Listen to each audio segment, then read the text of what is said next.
క్రీస్తునందు ప్రియ hope TV India వీక్షకులందరికీ మరొకసారి శుభములు తెలియజేస్తూ మిమ్మల్ని అందరినీ ప్రభు పేరట ప్రేమతో ఆహ్వానిస్తున్నాను.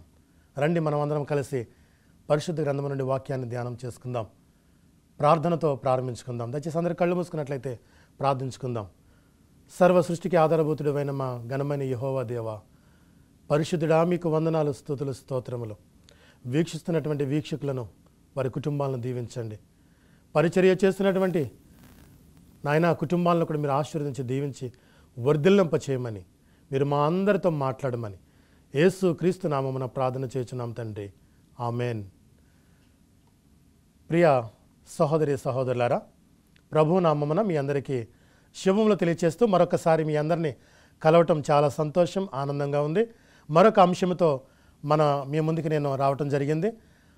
పరిశుద్ధ గ్రంథంలో దేవుడు సృష్టించినటువంటి జంతువుల నుంచి, పశువుల నుంచి, పక్షుల నుంచి, చేపల నుంచి దేవుడు అనేక పాఠాలు, అనేక సందేశాలు, ఆత్మీయ సందేశాలు మనకు సిద్ధపరిచి ఉంచారు. ఈ సమయంలో మరొక అంశాన్ని మనం ధ్యానం చేయబోతున్నాం. గొర్రె నుండి ఆత్మీయమైన పాఠాలు, గొర్రె నుండి ఆత్మీయమైన పాఠాల గురించి మనం నేర్చుకుందాం. గొర్రె ఈరోజు మన వాక్యానికి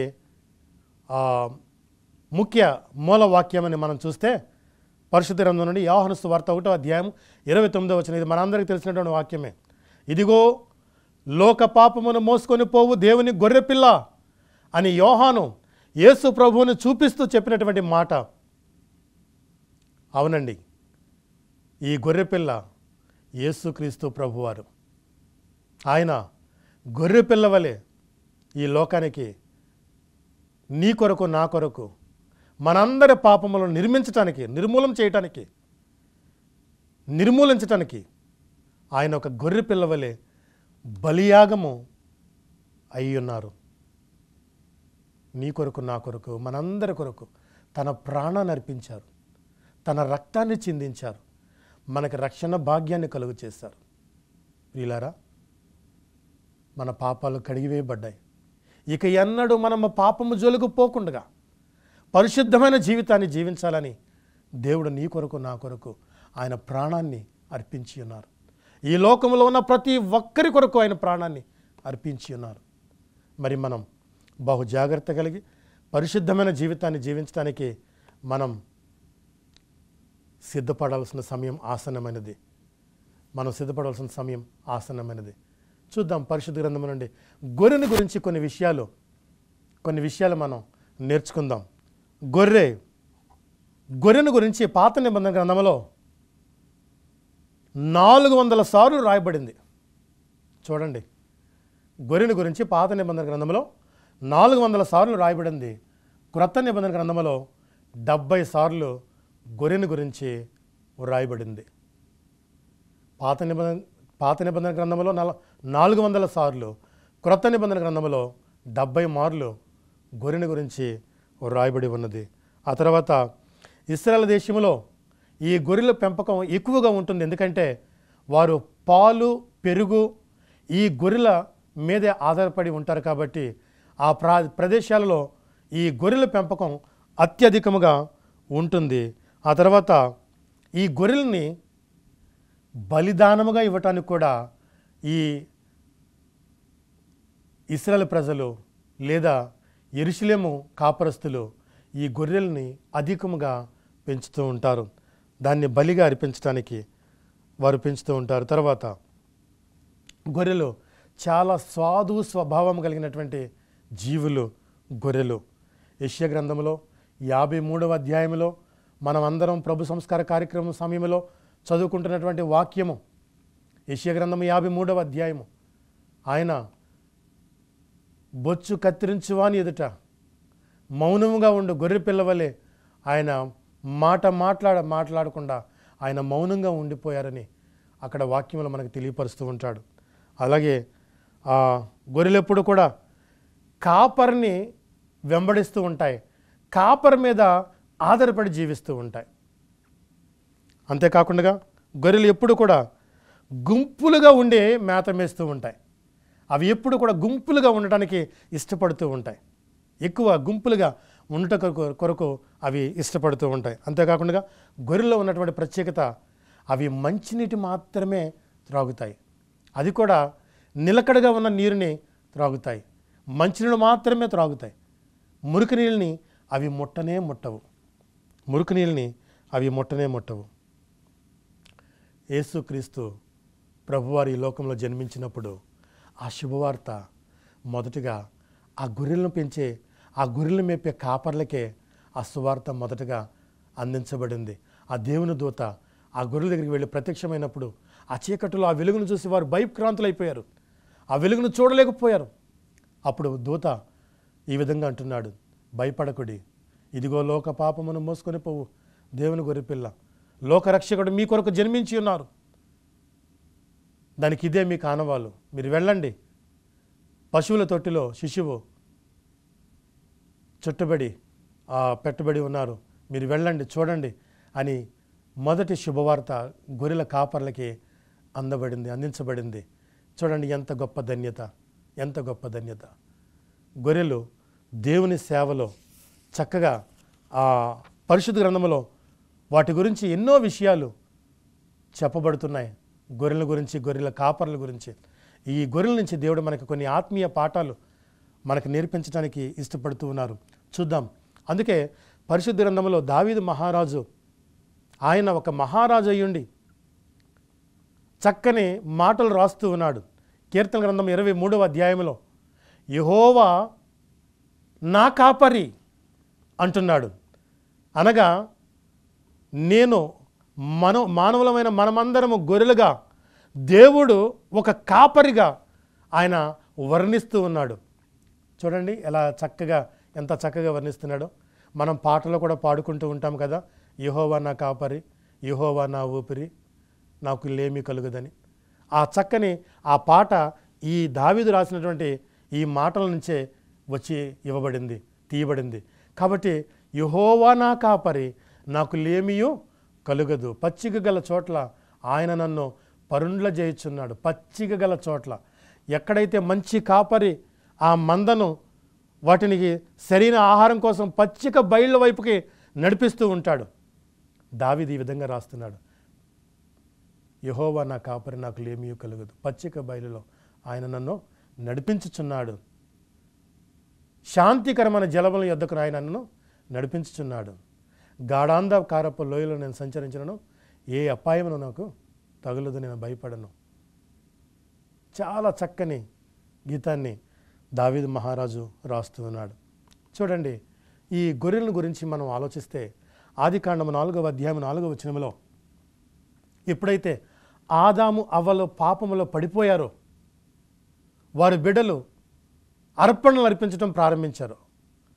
అందులో హేబేలు తన గొర్రెల మందలో ఒక దాన్ని తీసుకుని వచ్చాడు. చూద్దాం. ఆదికాండము 4వ అధ్యాయం 4వ వచనం వాక్యం ఏమంటుంది? హేబేలు కూడా తన మందలో తొలుచూలు పుట్టిన వాటిలో క్రొవ్విన వాటిని కొన్ని తెచ్చెను.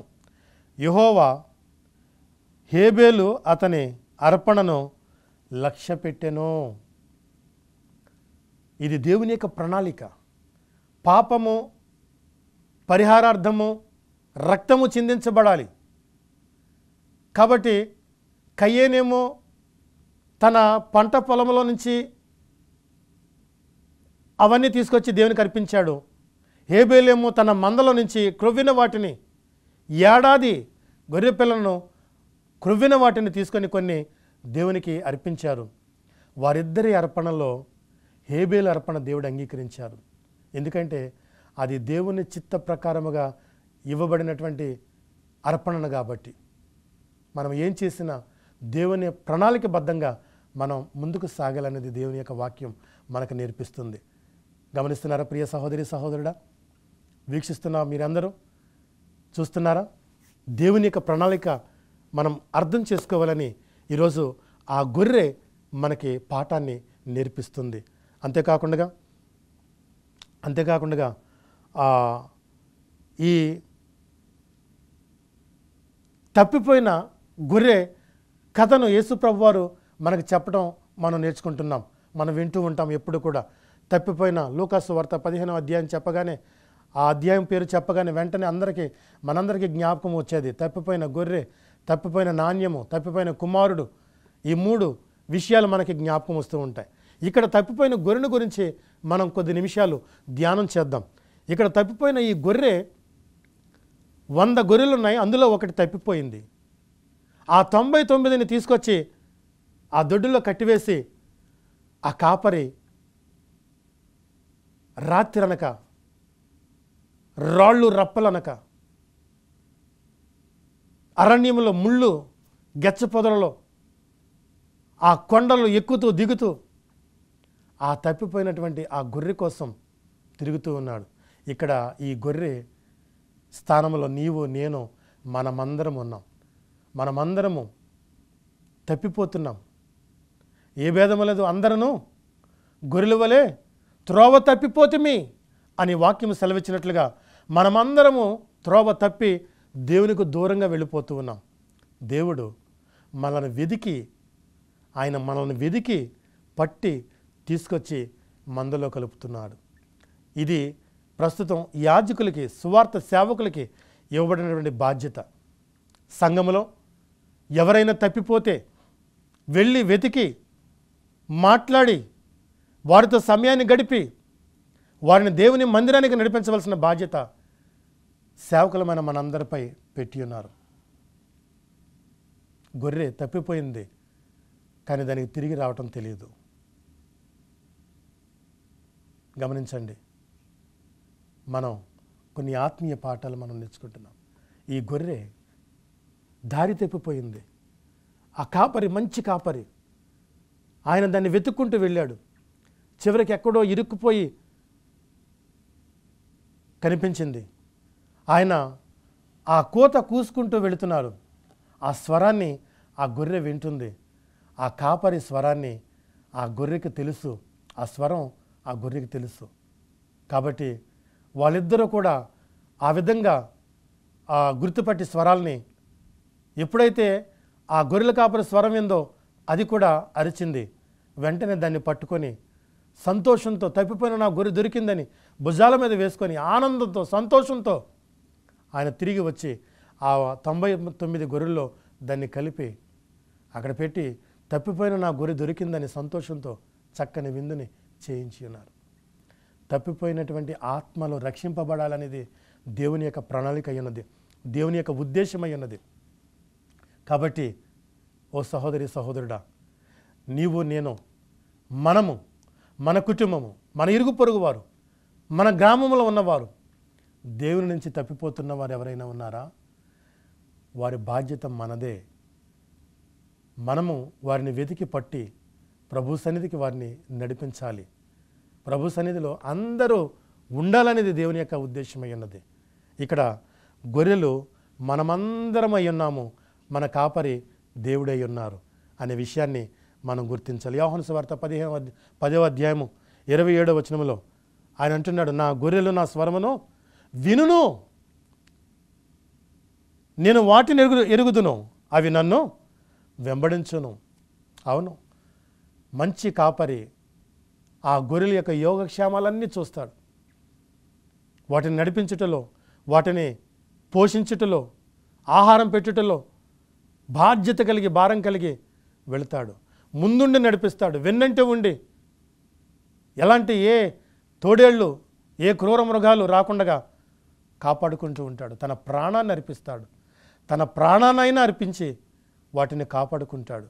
అదే రీతిగా ప్రభు నీ కొరకు, నా కొరకు తన ప్రాణాన్ని అర్పించి ఉన్నారు.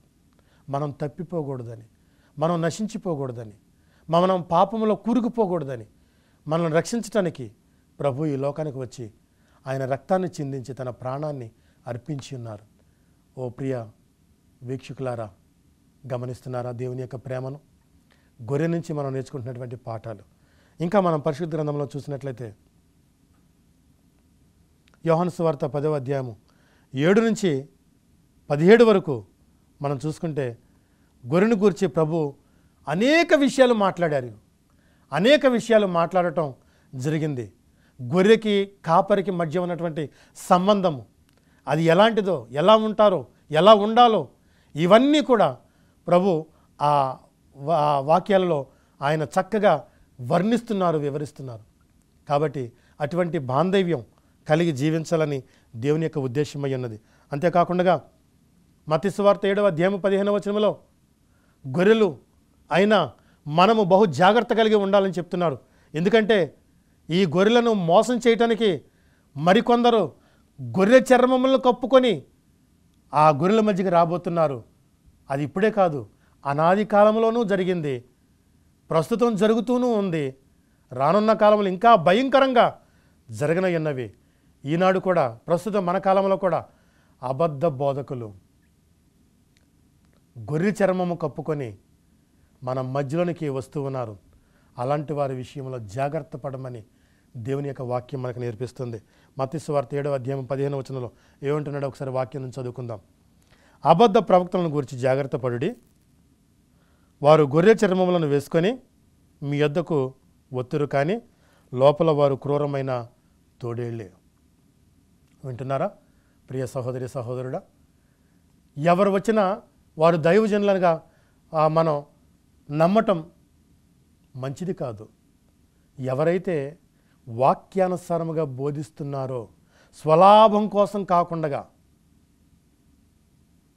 మీకు ఇష్టమైనట్లుగా మీకు అనుకూలముగా బోధించేవారు కాకుండా వాక్యము ప్రకారముగా, బైబిల్ ప్రకారముగా, పరిశుద్ధ గ్రంథము ప్రకారముగా ఎవరైతే వర్తమానమును బోధిస్తున్నారో, అందిస్తున్నారో అలాంటి వారు దేవుని బోధకులుగా మనము నమ్మవచ్చు. మనకు అదొక్కటే సూచన. మనుషులు కల్పిత కథలను దైవోపదేశములుగా బోధించే బోధకులు అనేక మంది ఉన్నారు. కానీ వాక్యానుసారముగా బోధించువారే దేవుని చేత ఏర్పరచుకునబడినటువంటి బోధకులు, సేవకులు అని మనం గుర్తించి గ్రహించి మనం జాగ్రత్త పడాలని దేవుడు మనకి పాఠాన్ని నేర్పిస్తూ ఉన్నారు. అంతేకాకుండా మరలా మనం వాక్యంలో చూసినట్లయితే, ఇంకా మనం పరిశుద్ధ గ్రంథంలో చూసినట్లయితే ఈ గొర్రెను గురించి అనేక విషయాలు ఉన్నాయి. అనేక విషయాలు దేవుడు మనతో మాట్లాడుతూ ఉన్నారు. ప్రియ సహోదరి సహోదరుడా, ప్రియమైన నా వీక్షకులారా, హోప్ టీవీ ఛానల్ వీక్షకులారా, దయించి గమనించండి. దేవుడు మనలతో మాట్లాడుతున్నారు. నీవు నేను గొర్రెవలే మౌనముగా, యథార్థంగా, ఆ కాపరికి నమ్మకంగా, కాపరిని వెంబడించే వారముగా మనం జీవించాలని దేవుని యొక్క వాక్యం మనకి తెలియపరుస్తుంది. ఇక ఇంకొక 2 వాక్యాలు చదువుకొని ముగించుకుందాం. యెషయా గ్రంథం 65వ అధ్యాయము 25వ వచనము. యెషయా గ్రంథము 65వ అధ్యాయం 25వ వచనములో, నూతన భూమి నూతన ఆకాశములో ఎలా ఉండబోతున్నారు, మరలా ఈ జంతువులన్నీ అప్పుడు మరలా ఉంటాయా, ఉంటే ఎలా ఉండబోతున్నాయి అనే విషయాన్ని పరిశుద్ధ గ్రంథం ద్వారా మనం తెలుసుకుందాం. చూడండి, యెషయా గ్రంథము 65వ అధ్యాయం 25వ వచనంలో ఏమన్నాడంటే, తోడేళ్లను గొర్రె పిల్లలను కలిసి మేయును. ప్రస్తుతం ఇప్పుడున్న లోకంలోనేమో గొర్రె చర్మము కప్పుకొని తోడేళ్ళు స్వభావంతో మనుషుల్ని, సంఘాల్ని, సమాజాన్ని మోసపరుచుటకు సాతానుడు తన పనివారిని మన మధ్యలోనికి పంపి ఉన్నాడు. వారి పని వారు చేసుకుంటూ వెళుతున్నారు. విశ్వాసులు ఇది బైబిల్లో ఉందో లేదో పరిశీలించి తెలుసుకోవాల్సిన బాధ్యత విశ్వాసులపై ఉన్నది. మనకు దేవుడు వాక్యం ఇచ్చారు. వాక్యమే మనకే ప్రమాణము. దానిని బట్టి మనం ఎవరు ఏం చెప్తున్నారో, వారు చెప్పింది బైబిల్లో ఉందో లేదో, ఆ బైబిల్లో ఉన్న ప్రకారంగా వారు బోధిస్తున్నారో లేదో మనమే తెలుసుకొని, గమనించి, గ్రహించి మనం ఎవరు ఏం చెప్తున్నారో తెలుసుకోవాల్సిన బాధ్యత మనపైనే ఉన్నది. కాబట్టి ఓ సహోదరి సహోదరుడా, వింటున్నారా ఈ మాటలు? ఆ క్రొత్త భూమి క్రొత్త ఆకాశంలో ఈ జంతువులు ఏ విధంగా ఉండబోతున్నాయో చూడండి. ఇప్పుడైతే క్రూరంగా ఉన్నారు, మోసపూరితంగా ఉన్నారు. కానీ ఆ నూతన భూమి నూతన ఆకాశంలో ఎలా ఉంటున్నారంటే, తోడేళ్లను గొర్రె పిల్లలను కలిసి మేయును. అవి రెండు కలిసి ఉంటాయి. ఎందుకంటే ఆ పరలోక పట్టణంలో ఇక పాపమునకు చోటు లేదు. కాబట్టి ఆ గొర్రెను తోడేళ్లను కలిసి మేస్తాయి. అంతేకాకుండా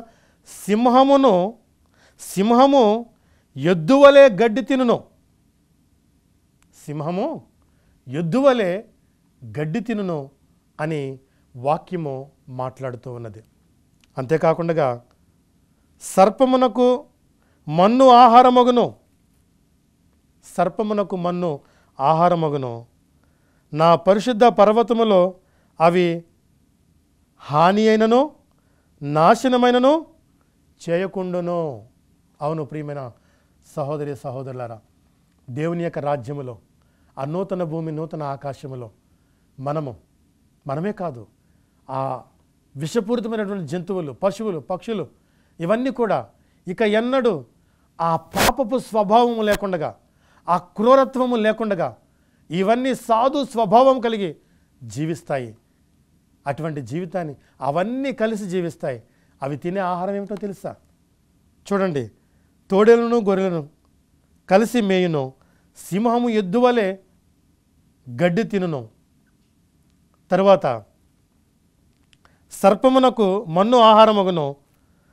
నా పరిశుద్ధ పర్వతములో అవి హాని అయినను నాశనమైనను చేయకుండును అని వాక్యం మనకి నేర్పిస్తూ ఉన్నది.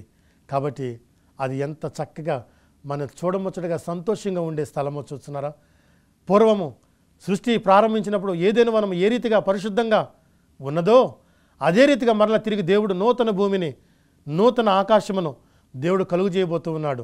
ఆ క్రొత్త భూమి ఆ క్రొత్త ఆకాశములో అంత కలిసి ఏ పాపము లేకుండగా, ఏ హాని లేకుండగా, ఏ అపాయము లేకుండగా అంత కలిసి జీవించటం అనేది మరలా జరుగుతుంది. అంతేకాకుండా ప్రకటన గ్రంథం 19వ అధ్యాయం 7వ వచనంలో ప్రకటన గ్రంథం 19వ అధ్యాయం 7వ వచనంలో మరొక మాట, ఈ లోకము ఒక వివాహముతో అంతమవబోతుంది. ఈ లోకము ఒక వివాహముతో ప్రారంభమైంది. ఏదైనా మనములో ఆదామవల వివాహము చేసి దేవుడు మీరు ఫలించి అభివృద్ధి చెంది ఈ భూమిని నిండించుడి అని ఆశీర్వదించారు. ఇక ఈ లోకము అంతము కూడా ఒక వివాహముతో ముగించబడుతుంది. ఆ వివాహము ఎవరిని వివాహం చేసుకోబోతున్నారు, ఎవరికి వివాహం జరగబోతుంది, ఎవరి వివాహం తర్వాత ఈ లోకం అంతమవబోతుంది అనేది మనం గమనిస్తే పరిశుద్ధ గ్రంథము నుండి ప్రకటన గ్రంథం 19వ అధ్యాయము 7వ వచనంలో ఏమంటున్నాడంటే, గొర్రెపిల్ల వివాహోత్సవ సమయము వచ్చి ఉన్నది, ఆయన భార్య తన్ను తాను సిద్ధపరచుకొని ఉన్నది గనుక మనము సంతోషపడి ఉత్సహించి ఆయనను మహిమపరుచుదామని చెప్పగా వింటిని అని ఈ వాక్యం మనకు తెలియపరుస్తూ ఉన్నది. గొర్రెపిల్ల వివాహ మహోత్సవము. ఎవరిది ఈ వివాహము? ఎవరి గొర్రెపిల్ల? యేసుక్రీస్తు ప్రభువారు. యేసుక్రీస్తు ప్రభువారు. మరి పెండ్లి కుమార్తె ఎవరు? స్త్రీ అను సంఘము, స్త్రీ అను క్రైస్తవ సంఘము పెండ్లి కుమార్తె. ఈ పెండ్లి కుమారునికి పెండ్లి కుమార్తెకు వివాహము జరగనై ఉన్నది. అనగా ఇదొక సాదృశ్యముగా చెప్పబడుతున్నటువంటి విషయము. ఆ వివాహ విందులో మనమందరము ఎత్తబడే గుంపులో ఉన్నవారు ఆ వివాహ విందులో పాలు పంచుకుంటారు. వారందరూ దేవునితో కలిసి నివసిస్తారు. ఎంత గొప్ప ధన్యత, ఎంత గొప్ప భాగ్యం. ప్రియ వీక్షకులారా, గమనిస్తున్నారా? వింటున్నారా? ఆ వివాహ మహోత్సవంలో నీవు నేను ఉండడానికి మనం ప్రయాసపడాలి, ప్రయత్నం చేయాలి. తప్పకుండా దేవుడు మనకట్టి అట్టి కృప, అట్టి సహాయం దేవుడు మనకు అనుగ్రహిస్తారు. కాబట్టి దేవుడు మిమ్మల్ని, మీ కుటుంబాన్ని మరలా మనం కలుసుకుని పర్యాంతరం వరకు మనందరికీ తోడేయండి నడిపించును గాక. దేవుడి మాటలు దీవించి ఆశీర్వదించును గాక. ఆమెన్. అందరికీ శుభాభివందనాలు.